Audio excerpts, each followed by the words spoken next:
Assalamualaikum warahmatullahi wabarakatuh. Sobat beriman yang dimuliakan Allah, harapan dan doa saya mudah-mudahan kita semua selalu dalam keadaan sehat walafiat dan dimudahkan rezekinya. Bantu support channel ini dengan cara like, komen, dan subscribe.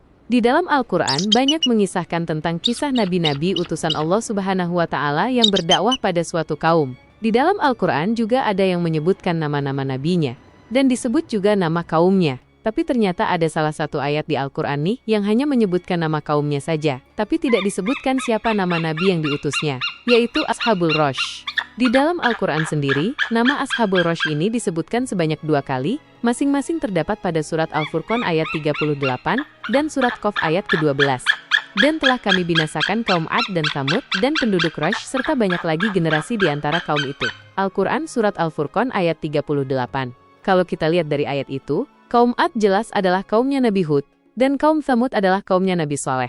Sedangkan, Rosh tidak dijelaskan nama-nama nabi yang diutus ke sana, namun, ada beberapa hadis yang bercerita tentang kisah penduduk Rosh ini, meskipun memang tidak ada riwayat hadis yang sahih. Akan tetapi, kisah ini ada di banyak riwayat dari para sahabat Rasulullah SAW, dan juga ada beberapa kisahnya yang berasal dari peneliti sejarah Muslim. Untuk itu, di video kali ini kita akan membahas tentang kisah Nabi Hanzalah dan Ashabul Rosh. Nabi Hanzalah hidup sezaman dengan Raja Zulkarnain dan Nabiullah Khidir. Artinya, beliau hidup sekitar abad ke-5 sebelum Masehi. Itu berarti 500 tahun sebelum Nabi Isa diutus. Nabi Hanzalah merupakan keturunan dari Yahuda, yang berarti beliau nabi yang berasal dari kalangan Bani Israel. Silsilahnya adalah Hanzalah bin Sofwan bin Al-Harits bin Al-Qahtan.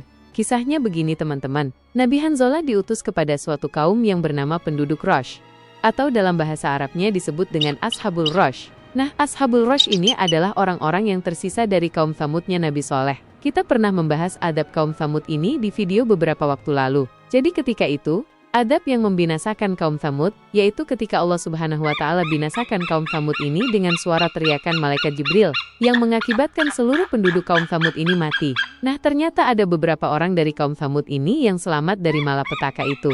Kemudian, sisa-sisa orang kaum Tsamud ini beranak pinak hingga membentuk peradaban baru yang dinamakan dengan Ashabul Rosh.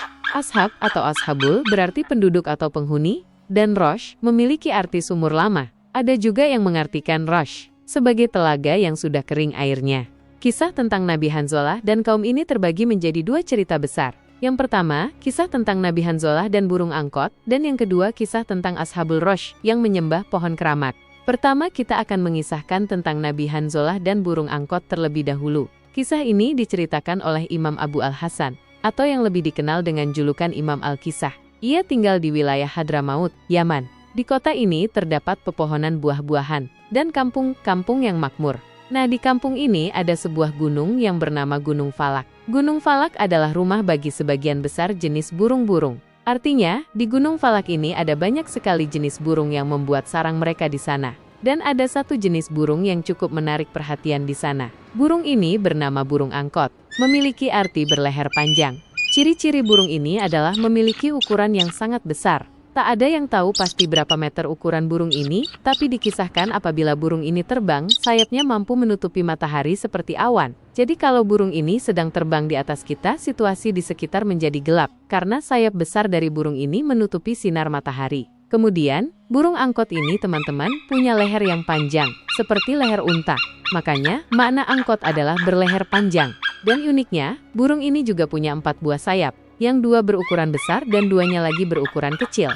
Burung angkot ini menjadi hewan mitologi dalam Islam dan masih misterius tentang keberadaannya. Burung angkot ini adalah hewan pemakan daging. Dia biasa memakan bangkai sapi, kambing, gajah, dan hewan-hewan besar lainnya. Cengkeraman kakinya mampu mengangkat seekor gajah yang memiliki bobot sekitar 4 ton ke atas Gunung Falak demi memberi makan anak-anaknya di puncak gunung itu.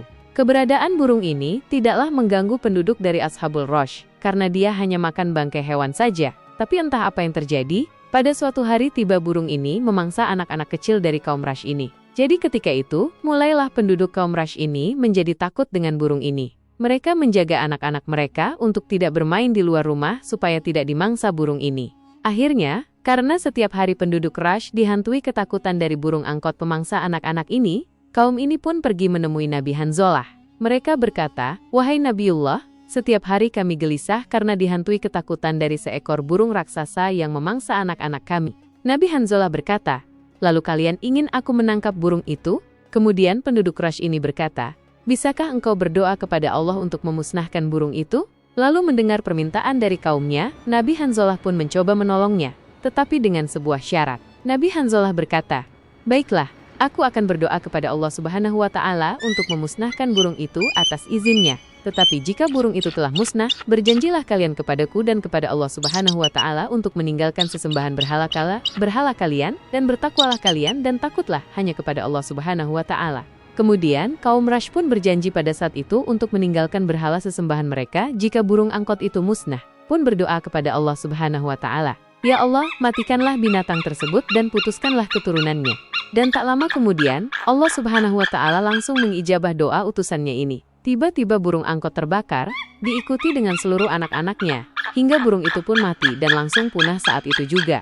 Kaum Quraisy pun yang menyaksikan kejadian itu menjadi senang dan tidak lagi dihantui rasa takut akan burung raksasa tersebut. Dan sesuai dengan janjinya kepada Nabi Hanzalah, kaum Quraisy saat itu mulai menyembah Allah Subhanahu wa Ta'ala dan meninggalkan berhala sesembahan mereka. Sobat Jazirah Ilmu yang dimuliakan Allah, sekarang kita akan menceritakan bagian keduanya. Kisah kedua yang akan diceritakan kali ini, ada khilaf dari para ulama.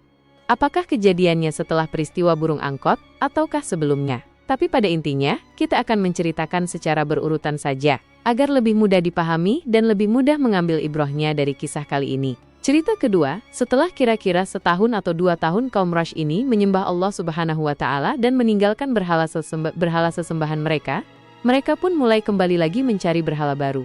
Kalau bahasa modernnya, kaum ini kembali ke setelan pabrik. Awalnya, kaum ini kan menyembah patung-patung dan api, atau matahari. Saat itu mereka punya berhala baru. Berhala mereka ini adalah sebuah pohon besar tua yang ada di perkampungan mereka. Pohon ini bernama pohon Sanaubar, atau dalam bahasa lain Syahdira, yang memiliki arti raja pohon. Pohon ini teman-teman sejenis dengan pohon pinus yang di bawah pohon ini terdapat seperti mata air yang memancar seolah-olah air itu dihasilkan dari pohon ini. Kemudian mereka menyangka bahwa pusat dari pohon Sanaubar yang terdapat mata air yang mengalir itu adalah sumber kehidupan Tuhan yang turun ke muka bumi. Alasan kenapa mereka menyembah pohon ini adalah karena yang menanam pohon Sanaubar ini bukan orang sembarangan. Yang menanam adalah Yafid bin Nuh, yang merupakan salah satu dari 3 anak Nabi Nuh alaihissalam. Dikisahkan, pohon Sanaubar ini ditanam Yafid ketika mereka turun dari kapal atau bahtera Nabi Nuh alaihissalam pasca banjir bandang yang membinasakan seluruh kehidupan. Selain itu, kaum Quraisy juga memberikan larangan-larangan terkait pohon yang dikeramatkan ini. Nah, karena ada aliran air seperti sungai kecil yang terlihat seperti bermuara dari pohon besar ini, ketika itu diadakan larangan bahwasanya penduduk beserta hewan ternak dilarang minum atau mengambil air dari sungai itu.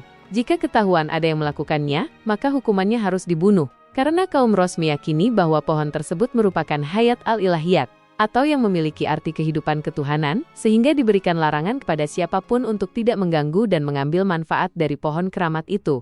Teman-teman, keseimbangan, sebulan sekali kaum Quraisy ini membuat semacam hari besar, atau perayaan mereka. Jadi pada hari itu, mereka keluar menuju pohon ini dengan membawa hewan-hewan yang telah disembelih, dan membakarnya di depan pohon Sanaubar itu. Kemudian, ketika asap bakaran itu sudah membumbung tinggi di langit, mereka mulai bersujud kepada pohon itu, lalu mereka menangis dan membuat permohonan-permohonan, hingga pohon ini pun mengeluarkan suara yang menjawab langsung doa dari kaum ini. Padahal mereka sebenarnya tak sadar sedang dibohongi oleh syaitan. Karena hakikatnya, suara yang mereka dengar itu bukanlah berasal dari pohon besar ini, melainkan syaitanlah yang berbicara kepada mereka dari balik pohon Sanaubar ini. Pohon besar Sanaubar ini disembah oleh kaum Roshi yang terbagi menjadi 12 desa. Desa itu bernama Oban, Ozan, Bahman, Isfan, Parwadin, Ordi, Basit, Hordat, Murdat, Tir, dan Syahrir. Nama-nama desa kaum Roshi itu yang kemudian dijadikan nama-nama bulan dalam sistem penanggalan bangsa Ajami atau bangsa Persia.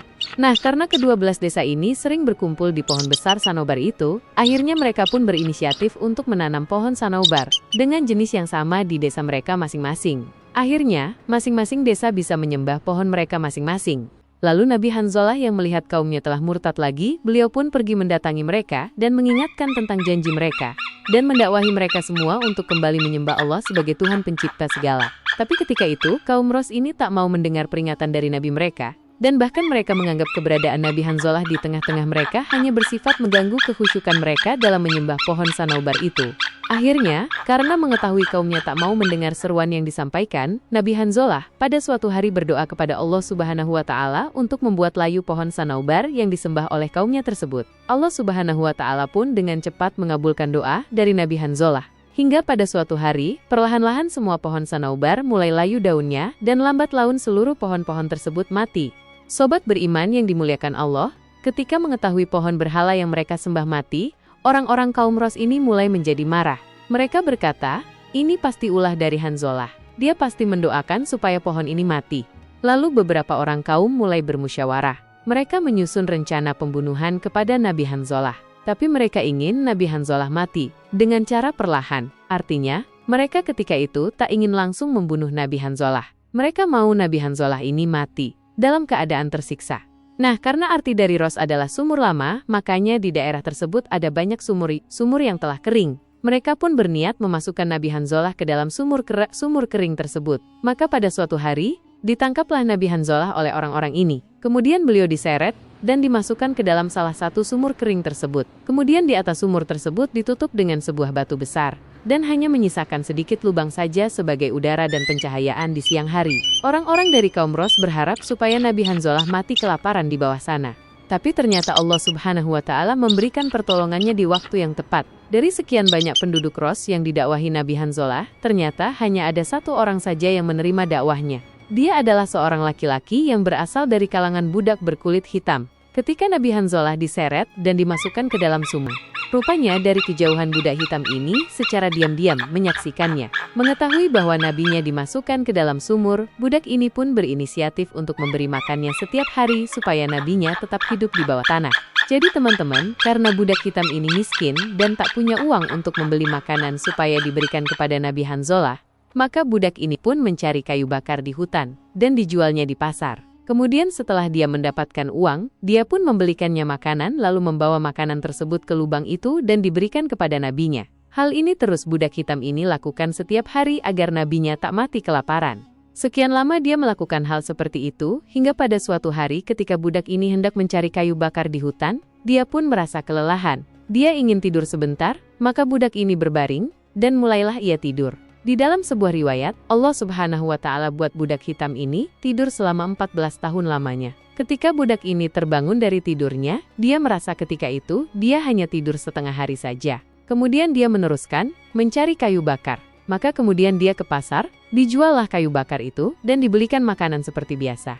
Makanan itu langsung dia antar ke sumur Nabi Hanzalah. Ketika sudah mau sampai sumur, budak ini bingung karena ternyata sumur tempat Nabi Hanzalah dikurung tidak ada. Dan kondisi daerah sekitar situ semuanya sudah berubah. Nah, untuk kisah akhir dari Ashabul Rus ini, terdapat dua pendapat. Yang pertama, ketika si budak tidur selama 14 tahun, saat itu kaum ini sedang mengadakan ritual di pohon keramat itu. Lalu mereka pun tiba-tiba semuanya terdiam dan beramai-ramai melihat ke arah langit.